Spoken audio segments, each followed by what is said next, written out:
Ternyata menulis cerita anak itu memang asik ya, kenapa?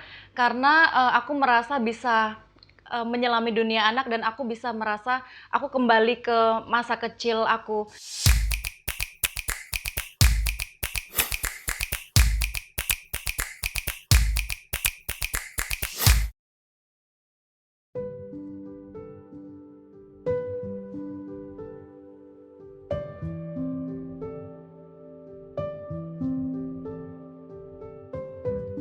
Pertama kali aku menulis cerita anak itu awalnya karena ada sayembara waktu itu tahun 2017, itu ada sayembara Badan Bahasa ya, kemudian juga ada sayembara di Kantor Bahasa Jambi dan, aku mengikuti dua-duanya. Iya, tapi, pada saat mengikuti lomba ini, itu sebelumnya aku nggak pernah nulis cerita anak, dan juga referensi bacaanku itu masih sedikit, cuman aku memang, melakukan riset sebelumnya. Dan aku bener-bener nggak nyangka, ternyata bukuku itu menang sayembara di Badan Bahasa dan juga di Kantor Bahasa Jambi di tahun 2017. Judul bukunya, yang di Badan Bahasa itu adalah Hikayat Depati Parbo. Di sini aku nyeritain tentang pahlawan dari Kabupaten Kerinci yang sebenarnya dia punya banyak sumbangsi sih untuk Kabupaten Kerinci dan juga Provinsi Jambi, cuma sampai sekarang itu belum diakui sebagai pahlawan. Kemudian, yang lolos di Kantor Bahasa Jambi itu judulnya Lubuk Bumbun, sebuah kisah dari Merangin. Jadi, di sini aku menceritakan tentang sebuah desa. Lubuk Bumbun ini nama desa. Dulunya aku pernah KKN di situ ya, tapi karena aku melihat banyak sekali kearifan lokal yang perlu diangkat dan diceritakan ya. Seperti misalnya masih banyak sekali tambang emas di situ yang sangat merusak sungai ya, padahal sungai di situ merupakan sumber kehidupan bagi masyarakat. Sebelumnya kan aku menulis puisi ya, tapi, satu hal yang membuat aku memutuskan untuk mengikuti sayembara ini ya karena hadiahnya ya.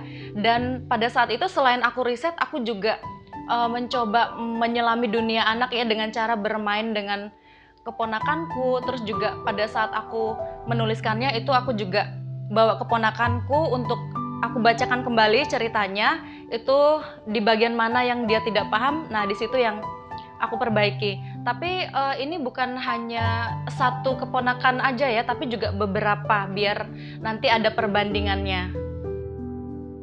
Setelah menulis 2 buku ini, ternyata menulis cerita anak itu memang asik ya, kenapa? Karena, aku merasa bisa, menyelami dunia anak dan aku bisa merasa aku kembali ke masa kecil aku.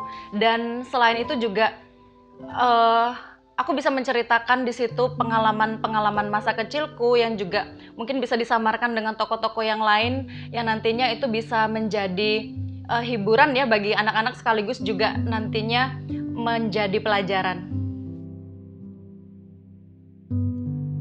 Menulis cerita anak ini susah-susah gampang sih menurut aku.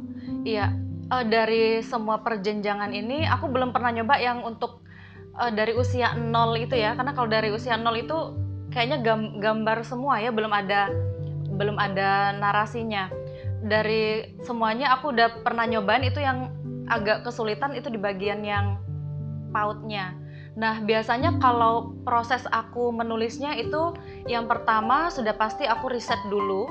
Riset ini ada beberapa cara ya, ada riset pustaka itu dari buku ya. Kemudian juga riset lapangan, biasanya aku langsung cari narasumber, langsung wawancara.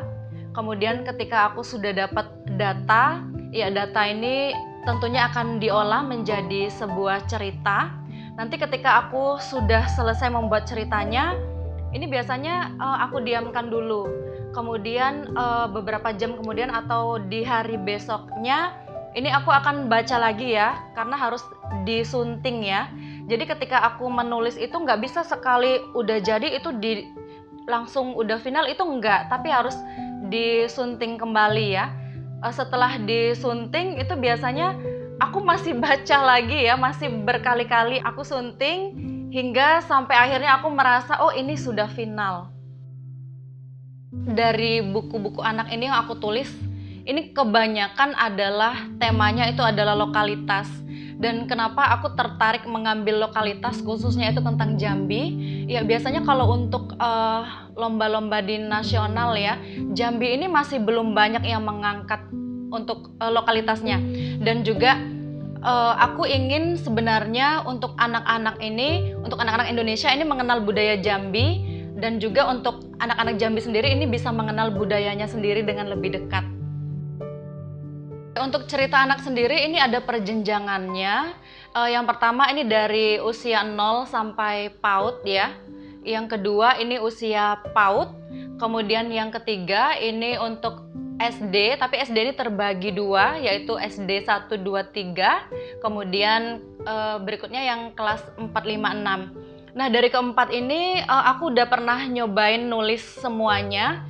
Biasanya sih karena pertama kali aku nyobain itu nulis yang untuk perjenjangan SD 4, 5, 6 ya, tapi ketika aku nyoba nulis untuk yang kategori PAUD, ini ternyata memang agak berbeda ya. Kenapa? Karena kalau untuk kelas 4, 5, 6 itu lebih banyak teks kan ya, tapi kalau untuk PAUD ini lebih banyak gambar. Memang teksnya ada, tapi lebih banyak kita menceritakannya itu melalui gambar.